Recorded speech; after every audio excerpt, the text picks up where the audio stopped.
Hey, this is Dr. C again. Nice to see you all today. In the past, I've talked about water several times. We talked about tap water, specifically Shrewsbury tap water. We talked about bottled water. And I thought today we'd have one additional topic on water because there's a lot of waters out there that add something to the original water and claim all sorts of magic effects that they have. And it over the period of time, there's a fair number of people now who buy into that concept that that particular type of water is going to be sort of like an oasis for them. It's going to give them more energy, give them longevity, going to delay aging process in your body, prevent cancer, all sorts of different things that unfortunately, a lot of these waters will claim. And of course, you're going to pay for that claim considerably too. So there's a number of waters out there that are readily available, and I thought we would talk a little bit about that in this particular session. Okay, let's get on with it. We are going to talk first, why can't you drink seawater? Well, obviously very plentiful, and obviously there's a lot of desalinating plants out there that produce fresh water from that salt. But that is the issue, the salt in the water. Quite a bit, actually, 3.5 grams per liter of salt in the oceans. Now, if you happen to swallow a significant amount of that seawater, how does it do you in? Well, believe it or not, even though you drank all that water, you're going to get dehydrated. Yes, because the body will suck the water out of the cells in your body to kind of try to neutralize all that salt, and people will die of dehydration and kidney failure. That's what happens with seawater. So unfortunately, we can't go and drink that. What other real types of water now are out there? Well, the first one that comes to mind is alkaline water. Alkaline. Now, normally, I don't know if you remember back to your chemistry class or whatever, but the average pH of the water is 7. Anything that's higher than that is alkaline. Anything lower than that is acid. So normally the water that we drink is slightly on the acid side. So people will drink alkaline water because alkaline water makes a claim that, number one, it will help to decrease your blood pressure. It would help to prevent a lot of the cardiovascular complications that can happen. They also claim to be a little on the anti-aging side, which means that they help your immune system just by drinking that particular higher pH water. The one that's most common on the market is this Fuji water. pH is 7.7. And the amount of sediment, you might call it, but the amount of solute in that water is 220 to 250. And the FDA claims that a good alkaline water, if you can call it good, should be at least 260 as far as the sediment goes in that water. But at any rate, what are the positive things about alkaline water? Well, first of all, it does lower, increases the pH in the stomach. Sort of like drinking a little bit of bicarb. In fact, you're probably better off drinking a little bicarb if you needed to do that. But it also, if you drink too much of that alkaline water, it could theoretically cause an alkalosis, excessive amounts of alkalinity in your body. Very few people will drink that amount of it. And how do they make this water? Well, Fuji water is natural water, so they don't have to worry about making it, basically. But in general, if you took the tap water or you took spring water, whatever you take, you can do it using a method of electrolysis or by ionizing the water, or you can just do it by putting some baking soda into it. But either way, any of those ways, you can alkalinize the water. Now, what positive things do come out of alkalinizing the water? Well, actually, it's been measured many, many times. Number one, and this is definite, it does decrease the thickness of the blood. They call that the viscosity, the thickness. And that means a little better blood flow in general. Now, people who claim that this is good for blood pressure, this is good for anti-aging and all, this is what they refer to, the decrease in the viscosity and better blood flow. Whether that's true or not, I don't know. Now, also, alkaline water is supposed to be an antioxidant. Now, I'm going to talk about oxidants and antioxidants when we talk about hydrogen water. We'll go into it in quite a bit of depth. But needless to say, they claim that alkalinizing the water does create an antioxidant effect in the body. Okay. Should you buy it? Well, it doesn't taste bad. It doesn't hurt you. With the volumes that you drink, it's not going to cause any side effects, but it's not cheap. Fuji water is quite a bit more expensive than regular tap or bottled water. Okay, enough on alkaline water. Let's talk a little bit about lemon water. A lot of people swear by putting a few slices of lemon into their pitcher of water and drinking from that. Does the lemon help? Well, we know that the citrus fruits like lemon, grapefruit, etc., do have some vitamin C in it. That's not a bad thing. That is a natural antioxidant. Also, it has potassium, some manganese, and some folate. All those are good things. They're not going to hurt you. If the lemon gives it a better taste, allows you to drink more water, then by all means, go ahead and add a little bit of slices of lemon or lime to the drink. Because lime also falls into that category of with the lemon as well. The one advantage to lime is that it does have a little better flavor to it. And that comes from the limonene in it. That is one of the things that gives it that limey taste, which is not bad. It's actually quite decent. Now, lime also, as you recall, has been used to rejuvenate your skin. So you'll find lime products in skin products as well. And so, not a bad thing.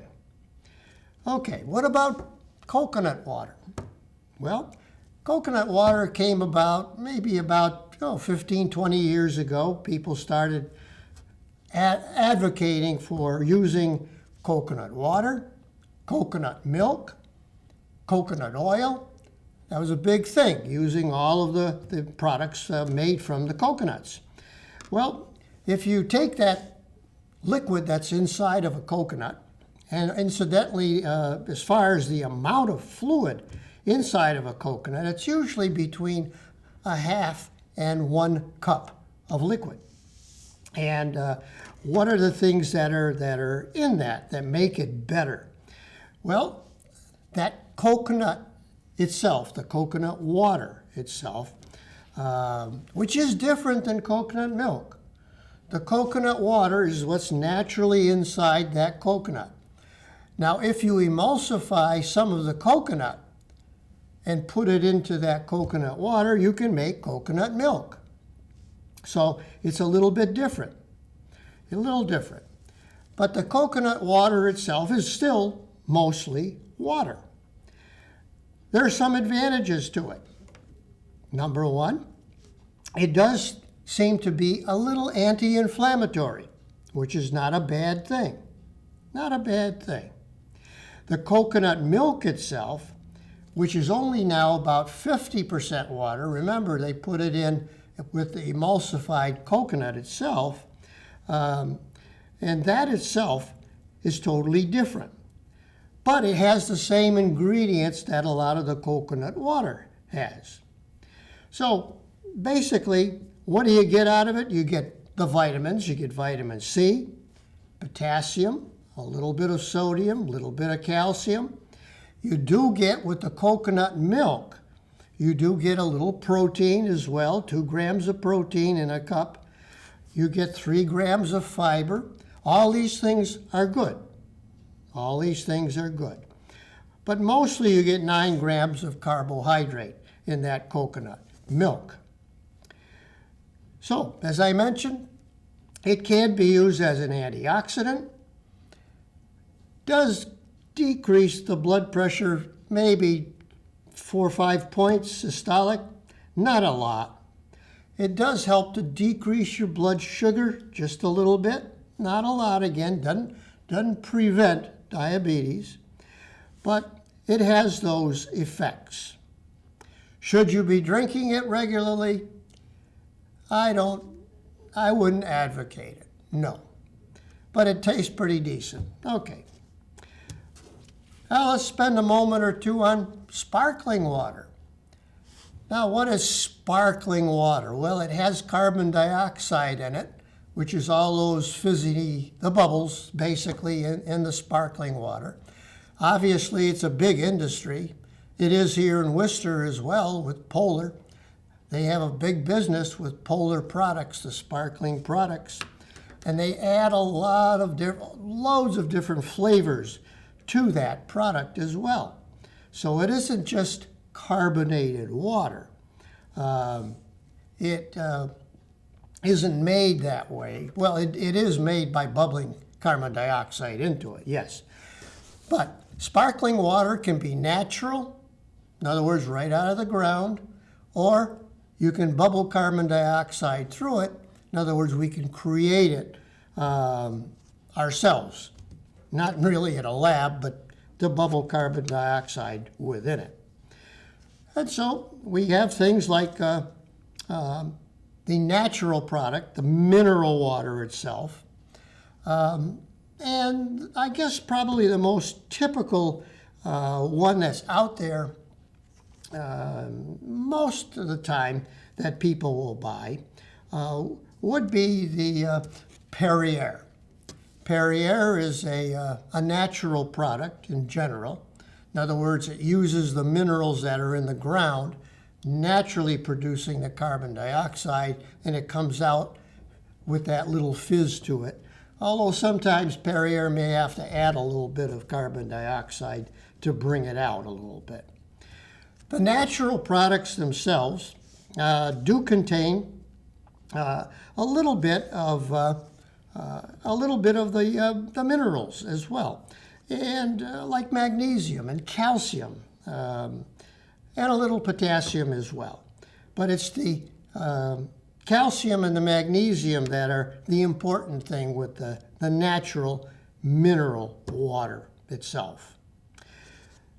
Now, the man-made water itself, the one that we bubble the carbon dioxide through, that's sometimes called seltzer water.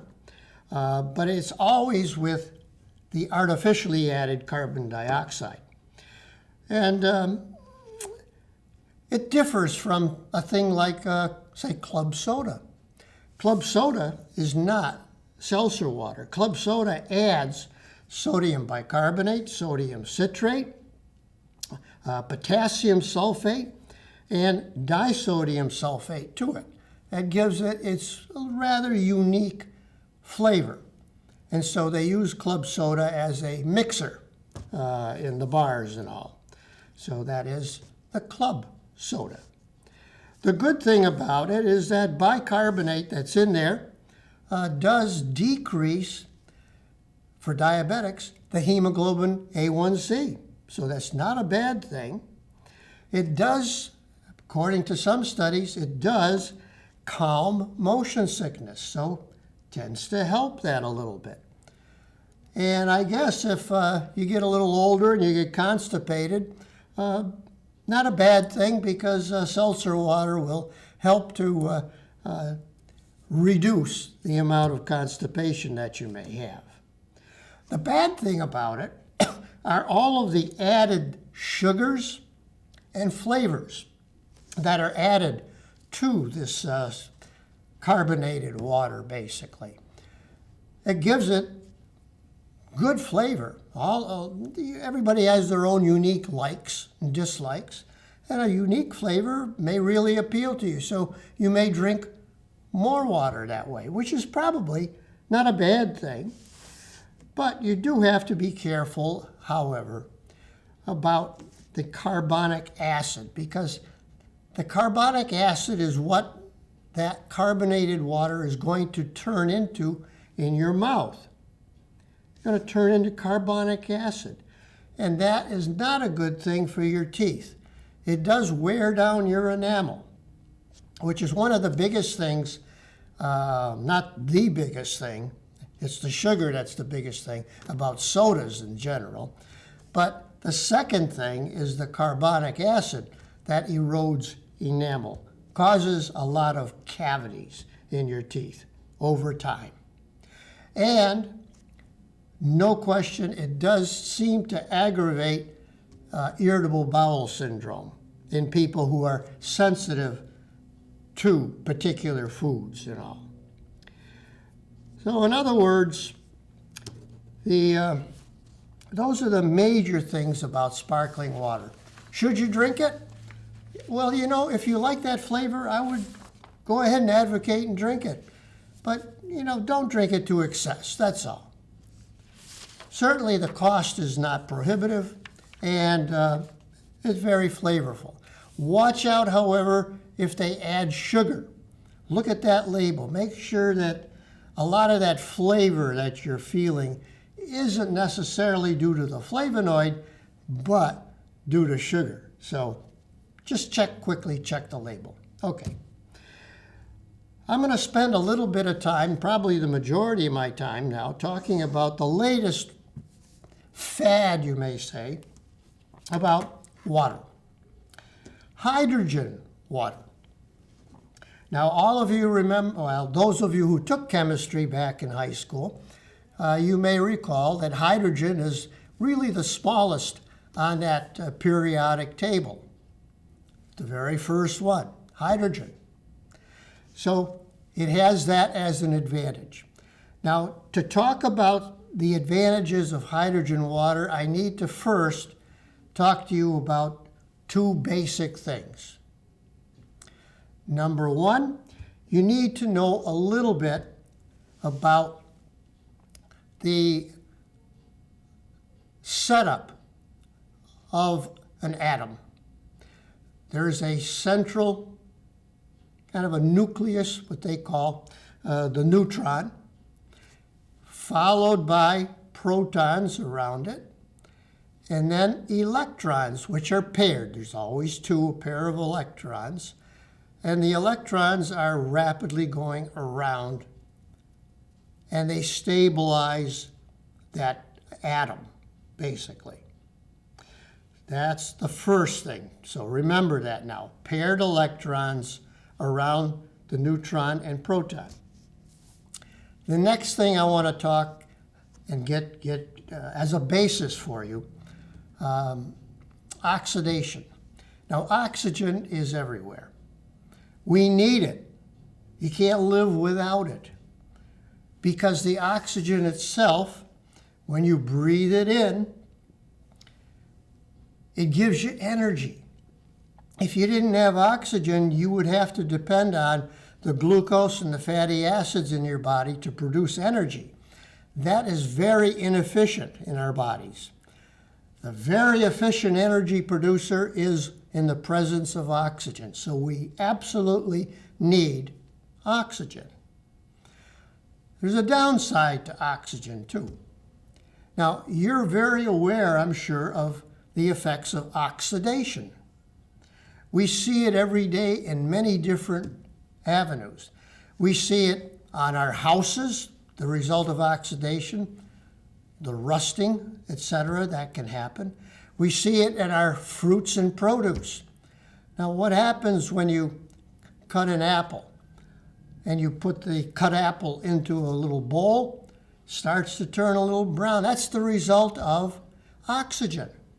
Oxygenation is taking place on the surface of that apple. And this happens with many fruits. You leave it exposed to oxygen, and you may get a detrimental effect on that fruit. This happens in our body too.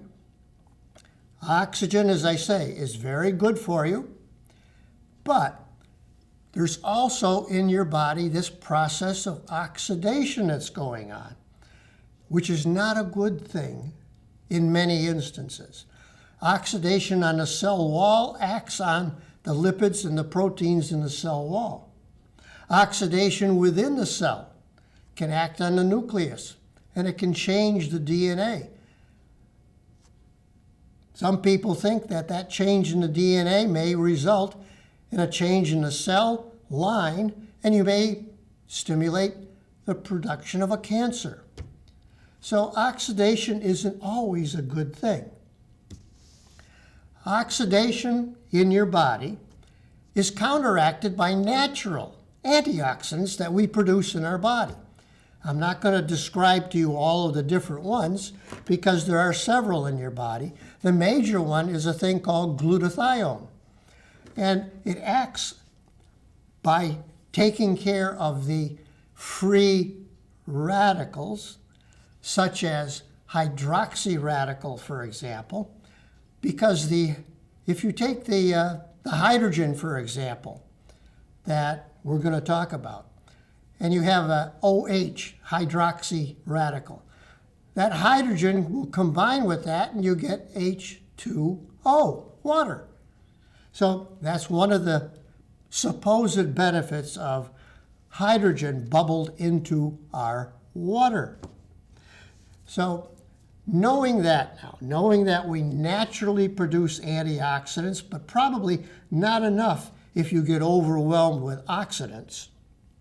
But at any rate, we also have phyto, that is plant-sourced antioxidants. So a lot of our foods are labeled as antioxidant effect as well. That means that once you consume them and you get them absorbed in your body, they will help to fight that oxidation process that may want to get going against the cells in your body. Okay, let's talk about hydrogen water now. Hydrogen water was really promoted by the Japanese and perfected, you might say, by the Japanese. Many Japanese citizens, in fact, drink hydrogen water almost on a daily basis. You'll see people walking around with packets of hydrogen water. Now, the hydrogen water, being a very small molecule, could get out of say, a plastic bottle very easily. So they don't put them in a plastic bottle. But if they use plastic on the outside, they line it with a thin sheet of aluminum on the inside.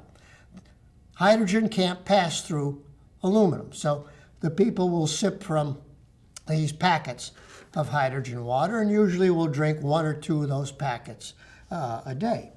It's supposed to be anti-inflammatory. They will inhibit the cytokinins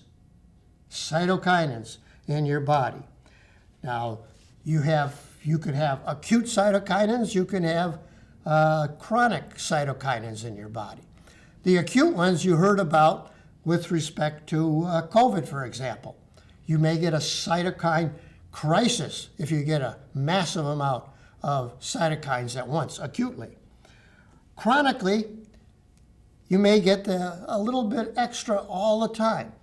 This is, they presume, part of the aging process, so that the effect of these cytokines and the free radicals on the cells help with apoptosis, natural turnover of cells in the body. Okay, hydrogen also is an antioxidant. So, and predominantly against the hydroxyl free radical, which is the most common free radical in the body. There's also against several other oxidants as well, but predominantly the hydroxy radical. Now, what else can hydrogen water do? Well, it also can stimulate energy, and it does that by increasing a liver hormone.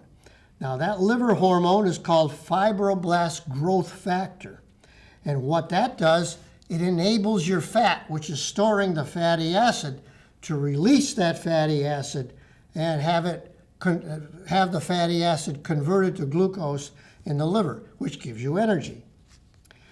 It also will increase ghrelin production in the body and decrease the old person smell, the nonanol, in the body.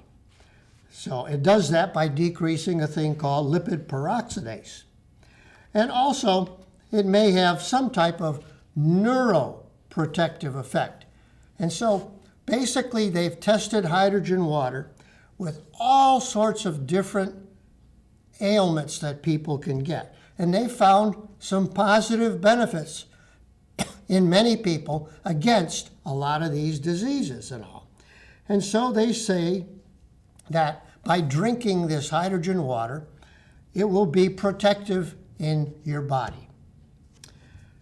There are a couple of different things that you can eat that have good antioxidant effect, like, for example, dark chocolate, over 70%.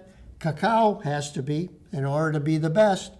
You can get it in pecans, blueberries, strawberries, raspberries. You can get it in artichokes and a little in kale as well. So you can get a lot of it in fruits and vegetables in general. Should you go and buy hydrogen water? It's very expensive. It's not cheap. I assume it'll get cheaper as time goes on. Right now, not worth the money until they get some good double-blind studies that really show it has a good value. Okay, that is it about my third water talk. This is Dr. C. Drink up.